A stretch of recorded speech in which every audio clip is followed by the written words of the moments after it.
Hey guys, welcome back to the channel. And in this episode, I would like to share with you the conversation of whether or not retirement arbitrage is part of your considerations when it comes to either considering earlier retirement or even just trying to rediscover a new way to live the rest of your life after your working days. I'm going to cover this section into two distinct parts. One would be more obvious stuff, which is the mathematical aspect of things, and also dispelling some myths or I would say fallacies in terms of our beliefs when it comes to retirement and cost of living issues, right? When we are thinking about moving to another place or just plainly complaining about cost of living from wherever we live. So again, from a context perspective, I currently live in Singapore, which is obviously one of the most expensive places from a statistics point of view globally, right? It is a high quality of life and a high living standards country with a lot of benefits and efficiencies that essentially you have to pay for in a monetary sense. But I would like to put some context into that as somebody who has lived half of his life in a developing country, specifically in the Philippines, in Manila, but also I've lived in the US and Australia as well. And also, I'm also from Hong Kong, so I can give you some context about that as too. Let's start with the context of cost of living, right? So I would say that in terms of where you are living right now, regardless of what country, what city you may be in, there is a relative proportion in terms of the context of the availability of opportunities, specifically high income jobs that are jobs or businesses or services that are available to you in relation to the cost of living. It's relatively rare to find places that have high income opportunities but very low cost of living. In general, that does not exist too much. You might say that, oh, what if like I'm in Australia and I'm in the mining industry and you get paid a lot to fly in, fly out, etc. But think about it, your cost of living, if it's not subsidized by your employer, will be very high because there won't be a supply of housing available that is competitive. Every resource that you're going to be owning or consuming, like from food to utilities and things like that, will be a lot more expensive because there is no economies of scale. What is not discussed as often, especially if it honestly surprisingly is a very human thing, right?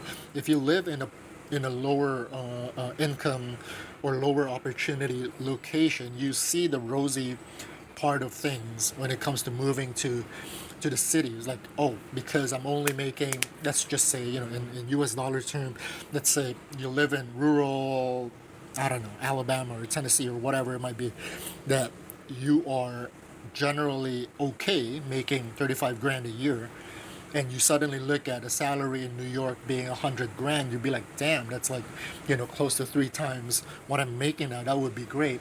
And a lot of times people don't factor in how much it costs to live in Manhattan, wherein they can probably pay $300 in rent in a rural place that will cover most of their needs.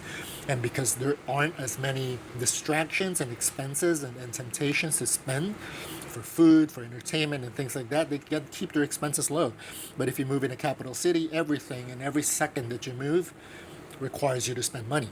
So those are the things that, from bottom up looking, people kind of miss. But surprisingly, the other way works exactly the same as well, and that's the frailty of our human mind in terms of how we rationalize and we try to use confirmation bias and observancy biases to our benefit, right? If you live in Singapore or you live if you make good money in a developed city, things like that, you look at, oh, no, it would be great to live in a tropical country, in a developing country, to live in the beach in the Philippines, move to Bali, move to Chiang Mai, move to Mexico, whatever that might be.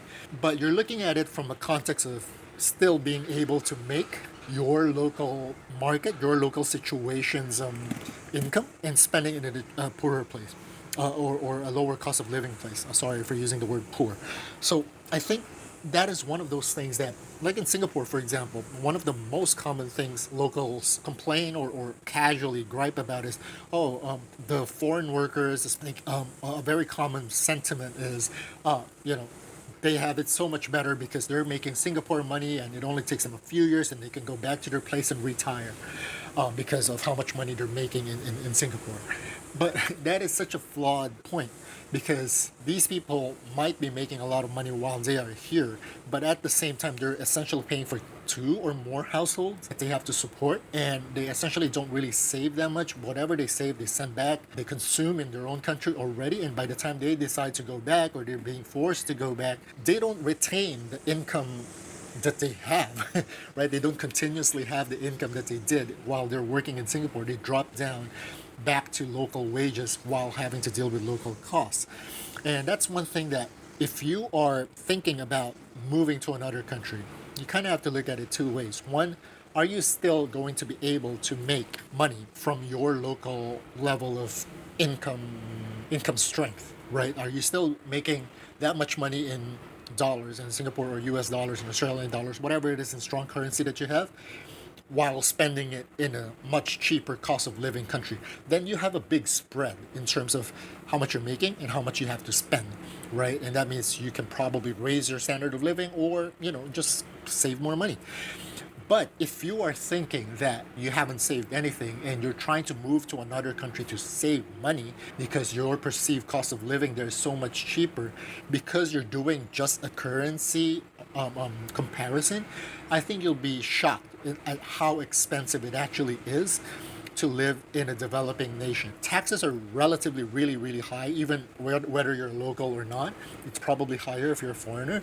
The inefficiencies will force you to spend more on things like needing a vehicle and needing people to help you to do things around the place. Because you bought a bigger house, you bought a bigger apartment, things like that, you probably cannot maintain your living quarters as easily as before. Transportation is a big thing, right? I know, like in Singapore, people always complain about like the cost of cars and stuff, but at the same time, if you have lived in any place that is car centric, even just across the border, and you have going through 45 to 2 hour of per way of commute every single day, you're losing at least half of a week just in travel alone, and all that efficiency and the added stress. Again, that's outside of the money part, but my point is it is expensive to live in developing places, especially cities, if you don't have the resources. But let's say you move to the province where cost is a lot cheaper. Great, right? The cost of living might be significantly cheaper for you. But you can ask any locals who actually live in those places. I can guarantee you, none of them will tell you that that place is cheap. They will all tell you that money is tight because there are no opportunities there for them to make money. But for you as a retiree who have accumulated or are still making active income using your strong currency, then that would be a great option for you. So that's the easy money part that we can kind of push aside. And as long as you get the money part understood, you did the comparisons, you know that you can still make positive parity in terms of your income and your expenses, then it's a simple mathematical consideration of whether or not it's worth moving to a cheaper country or not. But the tougher part, I think, is the non-monetary part, things that are harder to control. I'll start with the simplest one. One is the visa requirements. As somebody who has moved quite a lot, if you were under 40, you would take visa issues very, very casually. You think that it's easy to get any form of residential visa as long as you get a job, as long as whatever. The fact is very different. Unless you are going to a country with money, right? You have the money to qualify for whatever type of retirement or long-term residency type of visa. Chances are it's really hard to move to those countries, especially permanently or semi-permanently, to get the benefits of medical, housing, and those kind of things. Unless you have family ties, for example, you're married or you're married to a local, you have siblings that are local, etc. It's actually harder than the internet makes it look. If you are younger, if you are really actively thinking, maybe if you're watching this, you're a bit too old already to consider that, but if you have children or friends that are thinking about that route, try to get your residency options or visas, get your foot in the door before you hit like 35 or 40, because after that it gets a lot harder, especially in popular retirement places. You get locked out simply by age alone. It doesn't matter how much money you have for unless you're like a multi-millionaire type. If you're trying to enter via skills, then options are actually relatively limited once you breach 35. So from a retirement perspective, again, it's not that easy to move to another country from a visa requirements perspective. Even just across the border in Malaysia, right? The MM2H program, for example, the policy changes abruptly like every couple of years. And sometimes, I remember that when I first looked into it, probably like 6 years ago or something like that, to get the visa tiers to get in used to be like so cheap.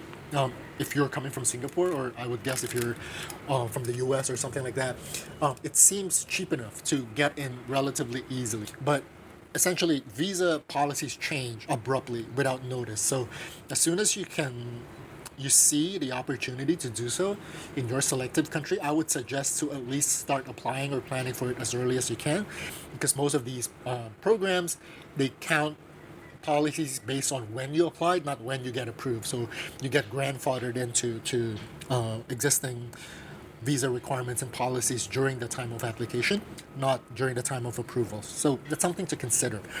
So that is still somewhat in the money part. I think the harder part is now everything psychologically on yourself. One, are you actually willing to relocate, right? If relocation doesn't simply mean having a better lifestyle, stretching your money further, it means living in a place that you are not familiar with at an age where you might not be as adaptable, whether it's physical mobility or just emotional aspects of it. Are you willing to let go of what you're used to? Like, for example, you're in Singapore. Yeah, you may be stoked with the fact that you can finally drive everywhere instead of taking the bus and the train. But are you honestly ready to do things like taking care of a car, dealing with very minimal road traffic etiquette, things like people cutting you off, counterflowing, all that kind of stuff, right? People not using their signals when turning. It may seem trivial. It may seem trivial if you live in a place where 90 something percent of the people follow traffic rules, but if you move to a place where traffic rules are mere suggestions and 90% of the people could not care less about what is quote unquote lawful, and everybody's just out to be as efficient as possible, you have no idea how stressful that is. I've been driving for close to 3 decades, and I can guarantee you that the stress in driving in most Southeast Asian countries is enormously troublesome, and it will test your patience. It will test your resolve in terms of how you deal with stress. It will test your propensity to let things slide, whether it's right or wrong. Also, with the things like owning a car, dealing with parking, dealing with knowing that going to buy something from a supermarket will be a 2-hour affair rather than a 15-minute trip to your neighborhood grocery is something that you have to be prepared for. Things like government efficiencies. If you live, again, my context will be coming mostly from Philippines, Australia, and the US. In the Philippines, going to almost any government services is a half-day affair. Fortunately, a lot of things these days have like remote branches in malls, which make things a lot faster and more comfortable. But it is still a huge time waster. That means you are being forced to go to a mall to do mall things just because you need to do government stuff. As opposed to like here in Singapore, they don't even want to see your face. You just do everything in your phone and you're pretty much done in 5-10 minutes most of the time, unless you have to physically collect something, right? So you kind of have to be prepared for all those things. And trust me, all those things add up. Next is a change of lifestyle. The notion of having somebody helping you, hiring a helper and things like that may seem nice, especially as you get old. But are you comfortable with living with a relative stranger in your household, for having somebody have that much, I would say, knowledge and control over what you do from a day to day? So some people are comfortable with it, some people are okay with it, and if you're fortunate to, I don't say like a lot of times, you will get good people helping you out, but at the same time, you understand you are they are your employees. They're not your slaves. They are free to come and go when better opportunities come in.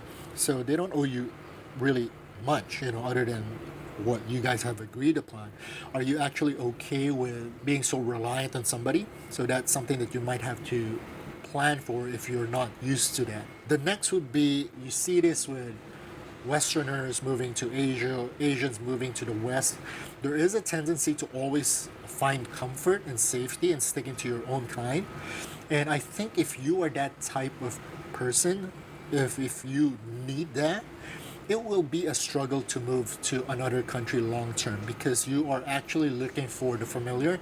You're actually looking for not to adapt to a new place, you're looking to transfer your life from one country to another. And I don't think that ever really works out well long term, unless you're lucky enough to move to a place where, quote unquote, your kind is large enough to have that lifestyle and support system that you need. And realistically, if you move to those kind of places, you practically didn't move. You merely kind of like change environment due to costs, and you're still living in that type of society. And if that's something what you're after, that's fine. And as a Chinese person, for example, I see people moving to another country and they stay in Chinatown, or Filipinos moving to places where there are a lot of Filipinos, like California, Texas, type of thing. For me, it's like, I get it, you stick to your circle, but at the same time, it's also hard to integrate, and you'll form some sort of like a segregation in terms of potentially subliminal conflicts, that you will have with the locals. And as you get older, because again, we're talking about retirement migration, not midlife or early life migration. I think that might not be a good thing for a lot of people that are aging. Social circles, that includes like friends and families, for example. You're willing to leave that behind. I think that is very personal thing. So I honestly cannot judge anybody who says no, I cannot leave X, Y, and Z behind, whether it's a person or a group. But if we do some reflection in terms of realistic amount of time we physically meet and interact with certain people, I think that should be a good gauge. If most of the people that you think you are close with, you guys only talk via WhatsApp, virtually, you guys only text each other, call each other. Honestly, the geographical distance is no different from somebody being next door, but you never see them, versus somebody from halfway across the globe. We will have a tendency to overvalue geographical distance versus actual interactions. You can think about a lot of your longtime childhood friends. You most likely do not talk to them every day, or every couple of hours, or even every month. You probably like text each other occasionally. Even family members. Again, you are getting older. Again, we're not talking about somebody in their 30s, 40s. We're talking about if you're over 50. Odds are there is no reason why not either of you could just hop on a plane and visit each other once a year, twice a year. The cost and logistics will probably be the same, and you might even have a better time doing it. And so don't let the notion of distance hold you back too much. And if it's something you can't live with, it might be something that tells you that you're not ready to do the geographical arbitrage type of retirement. And finally, I think the most important thing is, are you actually willing and ready to rediscover or have some sort of like a rebirth of who you are as a person? This is your last trimester of your life, most likely. And this is the part where you are leaving your corporate or your work persona behind. This is time where you probably reach the point that you are no longer an active parent, you are no longer an active employee, you are no longer an active boss, etc., etc. That means this is a new stage of your life, outside of your job, outside of your routine during the past 40 years of adulthood. Are you ready to face that? And if not, it might be a good time to kind of reflect on that. What would you be doing every day? Even if you say that, I'm going to spend daily on a golf course and a beach and things like that to relax. Sure, I know it's not sustainable long term, but even in those day-to-day things, you have a new persona now. You're the retiree. How are you going to develop that? Are you going to actively befriend people in a golf course? Are you, if you are, if you are not an extrovert before, are you willing to do that? If you were an extrovert before and you don't want that many people in your life anymore, you want to stay quiet, are you capable of doing that? Or have you found activities, have you found hobbies and routines that allow you to gradually transition into somebody being quiet and in solace? Because if you just jump straight into the deep end of pool, it might be tough for you. I haven't even covered the part of retiring as a couple, right? If you're just doing it for yourself, I think it's already tough enough, but at least it's just you. But if you're retiring as a couple, have you spoken with your significant other on how you're going to approach this, on whether or not it will be fair for the other person to adjust the way you want it to be? Is that their ideal vision of retiring in another country, even if money is not an issue? So talk to your partner and plan for that. So I hope that these points are poignant enough for you to think about the concept of arbitrage in terms of retiring to a cheaper place. It is an exciting thing to consider, but are you ready to face all the issues and concerns that come with it, and the realization that you have to step out of the mindset of being able to do things cheaply because you're still making money in a more expensive country? So give that a thought, and I hope this is helpful. Well, and let me know what you think. And until next time, hope to see you again. Dave here. Bye.